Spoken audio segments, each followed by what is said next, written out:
Welcome to the J. Scott Outdoors podcast. I'm fortunate to have Steve Chappell, my good friend with Chappell Guide Service, on the line.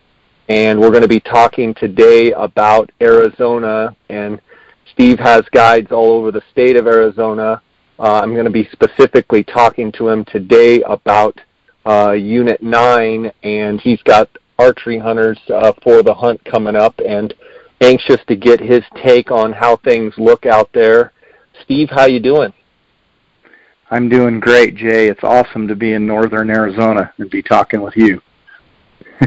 Well, I'm pumped too. You know, I ran that series of you talking about your elk calls, talking about elk calling, and I just had unbelievable response from people saying how much, you know, they learn from you when you're blowing your calls and what have you. And we may touch on that here in a little bit. First and foremost, okay. Steve, you have guided in Unit 9 for a long, long time. You and I, for those listeners that don't know, you and I actually used to be partners in the guide business for many years and have been friends for a long, long time. What do you see out there in Unit 9 for this 2017 season as far as range conditions and whatnot? Jay, I'm really excited about how it looks. We had that typical dry spell of, you know, May, June, and into July. But then the monsoons fired up and, you know, really hit northern Arizona. And, you know, what I've been seeing here in Unit 9 is really encouraging. I mean, there's great feed out there. It's very green. The bulls are obviously already bugling. They're not, heavy rut yet, but I think that's going to come. I'm encouraged with the level of bugling right now, and I think that's due to the cows being healthy, and they're going to cycle normally this year. So I think we're going to have a really good rut. I'm a little surprised. Water in the tanks is a little bit spotty. You know, you're not going to go to every single tank that's on the map and find water. Matter of fact, in certain parts of the unit, water's hard to come by. So, you know, it's kind of limited to game and fish trick tanks in certain areas. But even in those areas, the green up is good. I think it's just because those areas where there's not a lot of pond water didn't get hit with those gully washing type of rains, and whereas some other parts of the unit did. But I think we're going to have, you know, widespread elk all over the unit.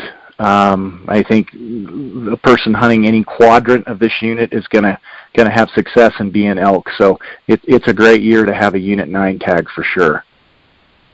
That's awesome. You know, Steve, Unit 9 and Unit 10 are fairly arid units for Arizona, and you and I have both seen both units, but specifically Unit 9, where, you know, one year the east side has a lot of green, one year the west side.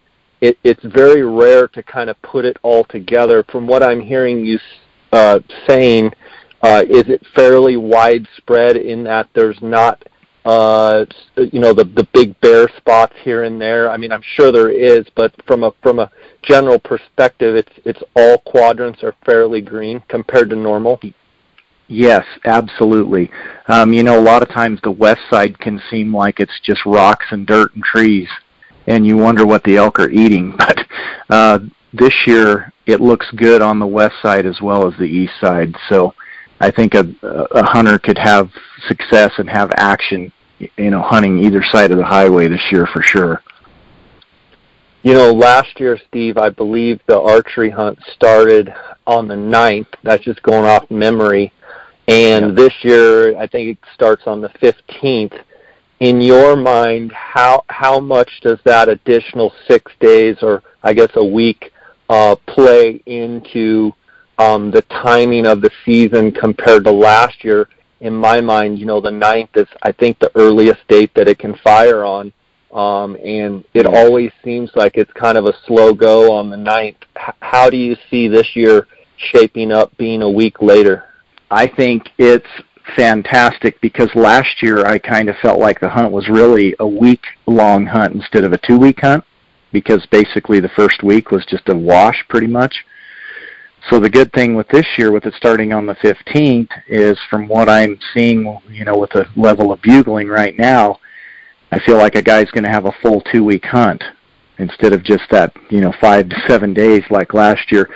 And it can get really frustrating, when the hunt starts on the 9th and you're just not having a lot of success. And a lot of times what that'll cause a person to do is kind of lose sight of how special their tag is. And I also realize not everybody has 2 weeks to hunt, so the hunt can get really short on them. But even a guy with 2 weeks, you can lose sight of how special your tag is, and you can, in a moment of weakness, you can shoot a bull that maybe you didn't come to the hunt wanting to shoot. This year, I don't think that's going to be the case. I think all the stars are aligned. We've got a great moon phase. We've got good feed. We've got good antler growth. The bugling started up already. I just think everything lines up for a really phenomenal hunt this year. Steve, you run a bunch of trail cameras throughout the summer and have for many years. You talk about antler growth. Where do you see it on a scale of comparison with any other year? Or, is it average? Is it above average? Is it just absolutely excellent? Like, compared to history, what are you seeing out there? I would say, Jay, it's definitely strong above average. I don't know that it's the best I've ever seen, but it's definitely very strong. I had kind of backed off of this unit a little bit when we talked in an earlier podcast this year as far as the trophy quality. But there's some really nice bulls. There's quite a few of the 340, 350 kind of bulls around. I'm not going to say they're around every tree. They're certainly not. But that kind of bull can be had. And then there's a small handful of real special bulls, 370, 380 and better. Again, not common, and, a guy would really be taking a risk to hold out for that kind of bull, and have to be, just a real solid extreme trophy hunter. But, from what I'm seeing compared to the recent years, the antler growth is really good this year. That's great. You talk about the elk already sounding off, already bugling. What kind of interaction do you see them having? Have the bigger bulls moved in with cows?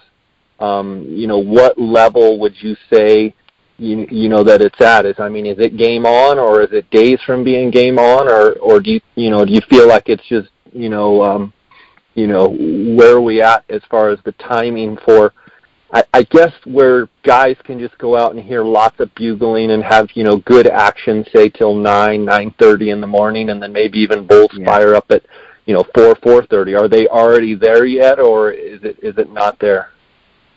Yeah, it's not quite there. I have seen bulls with cows already.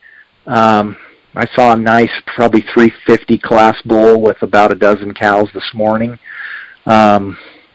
But yeah, they're definitely not in that full rut, mad, screaming kind of rut yet. So I believe there's still some bigger bulls that are not cowed up at this point. I look for that hard rut to happen, right around the 18th, 20th, right in there, and then last for about the last week of the season. So there would be potentially the chance to catch a bull right now that is interested in cows but not with them yet, which is our dream as callers. But yeah, I haven't heard just that frenzy kind of bugling where a bull is just jealously, angrily defending his harem from satellite bulls, but it's going to get there any day. That's great. Going back to earlier where you were talking about the feed and fairly widespread in the 4 quadrants of the unit, one of the things about Unit 9 typically is those elk really like to run to that Grand Canyon National Park. Do you feel that the feed is widespread enough that there are going to be some elk and some bulls that, don't seek refuge in the park? Or do you think, quote unquote, once the shooting starts, once the crew rolls in, do you feel like those elk know where the park line is and they're gonna be on the park like normal? Or what are your thoughts for some of those guys that like to hunt that park line? Yeah, I mean, I definitely feel like the feed and the water situation on the state side is good enough for the elk to be over here for sure.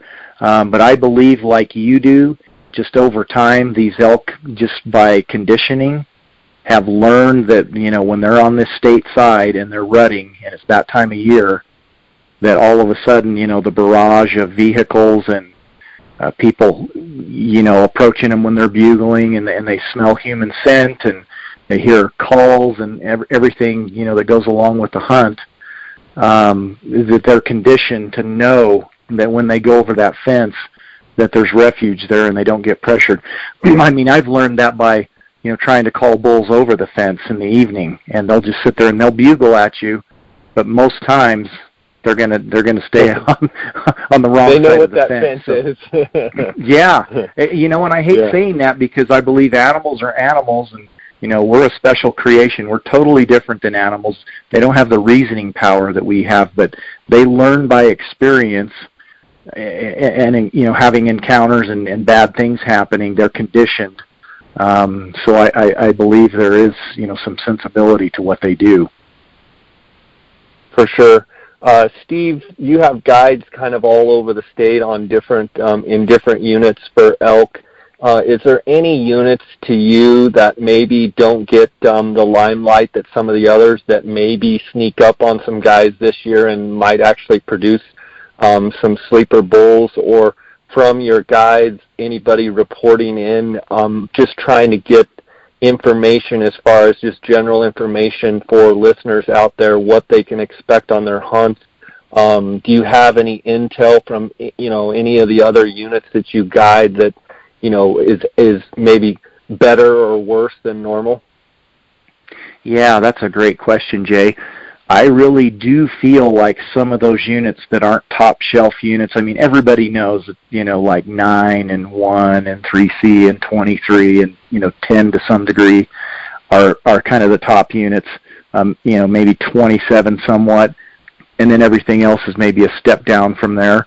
But I really feel like a person that has maybe like a 7 West or an 8, or even any of the 6s or the 5s, could potentially run into an exceptional bull. Because I drove today from here in Unit 9 to Flagstaff to pick up an extra travel trailer for camp, and I was just impressed with how good the range conditions were all the way there from here, going through 7 West and 7 East, and obviously the units that are nearby are going to have the same conditions.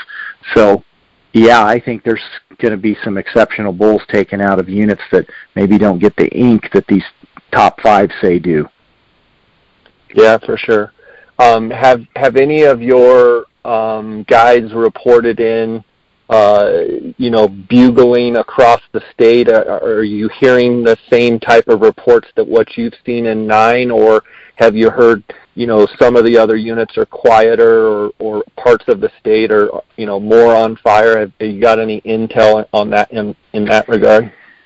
It sounds like, from what I've heard from a couple of my guides, that they might be a little hotter in 3C right now and 1, which doesn't shock me.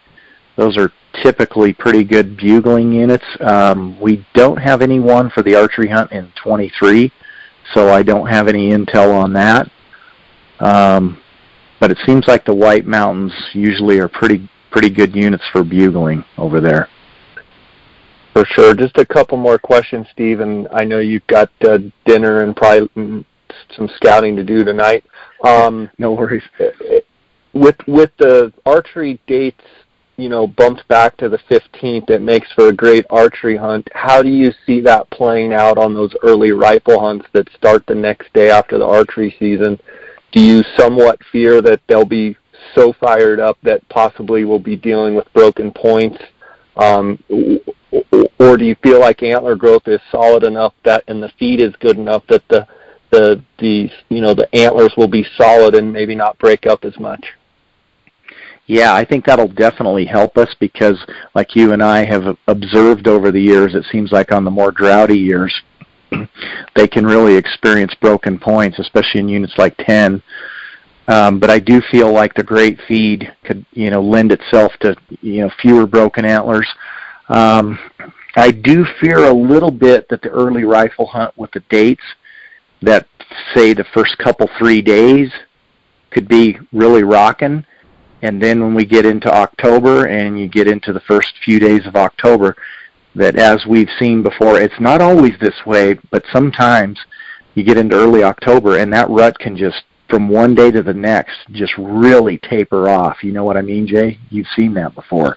For sure. It's almost like they've just rutted their guts out, and then they need, sometimes I've seen it, Steve, where like they need like a week, and then all of a sudden, like the 7th of October, they fire back up again just because it's almost like, that second rut, the cows that didn't cycle. I mean, you've heard all that, but some of it, I think, is pressure, and they just kind of take a breather. But it'll be interesting to see how it plays out. Steve, in conclusion, you are the best elk caller that I know. I take pride in giving you a call that Will Primos made, I think, and you're like, what is that call? And I gave it to you, and you were already a great caller. But then I think you even took a used call and popped it in your mouth, and then that's 20 years ago or something. But you have honed your skill to an unbelievable level on all aspects, from bugling to cow calling to external reads to mouth calls, to designing your own calls, and you have your own line of calls out there, and you take it very, very seriously. And from that standpoint, what advice could you give guys that'll be listening to this podcast, maybe going on their first elk hunt, or maybe guys that are very experienced as far as using those calls to be effective? And I know it sounds kind of like a weird question, but do you have any bit of advice for the beginner or even for the expert in their calling, for the guys that want to listen and learn in general? We could go for hours about this, but what are some basics that you would say, this is what you should be doing? You bet, Jay.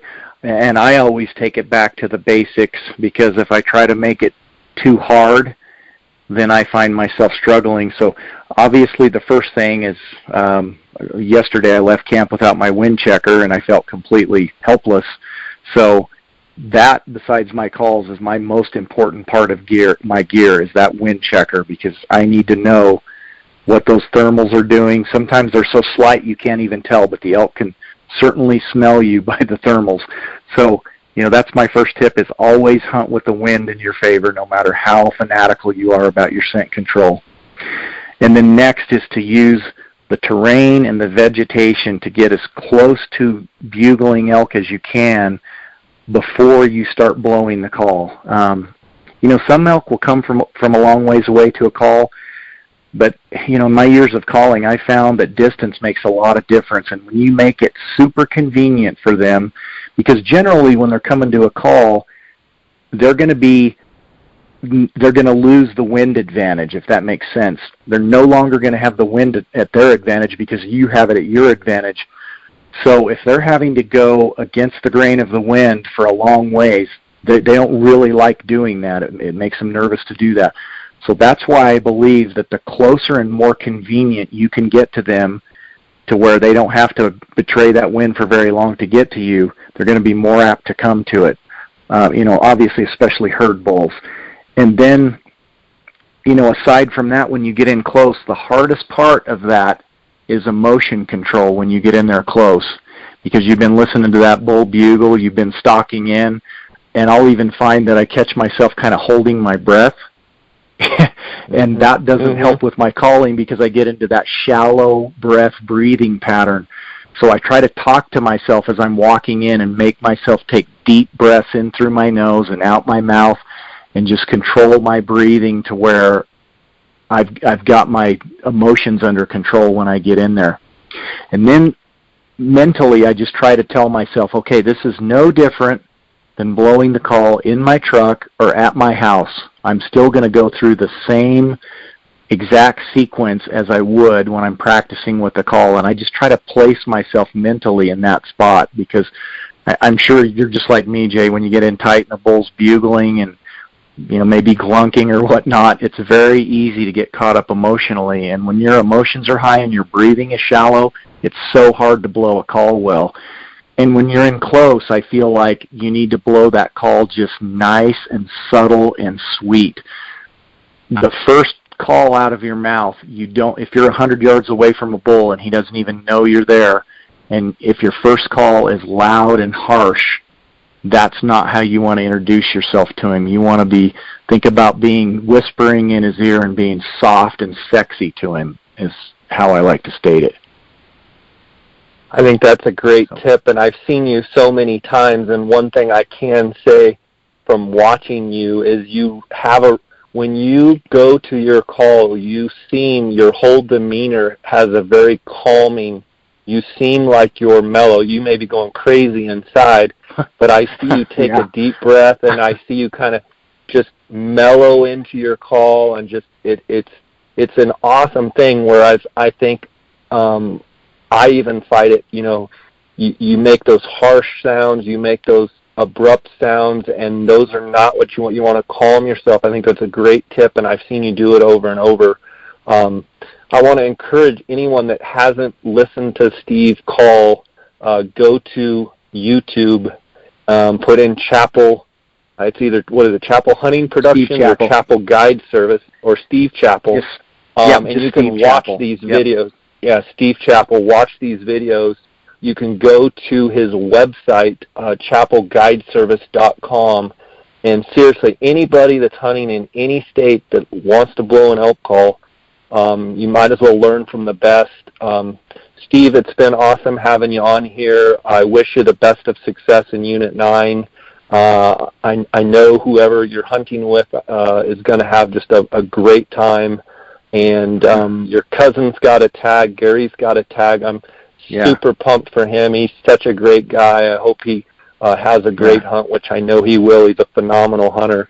So just wish you the best, and I want to give you a chance to let people know where they can buy your calls, your DVDs. Obviously, you have the Extreme Bulls DVD series, and just tell people where the best place they can follow along on your adventures. Sure.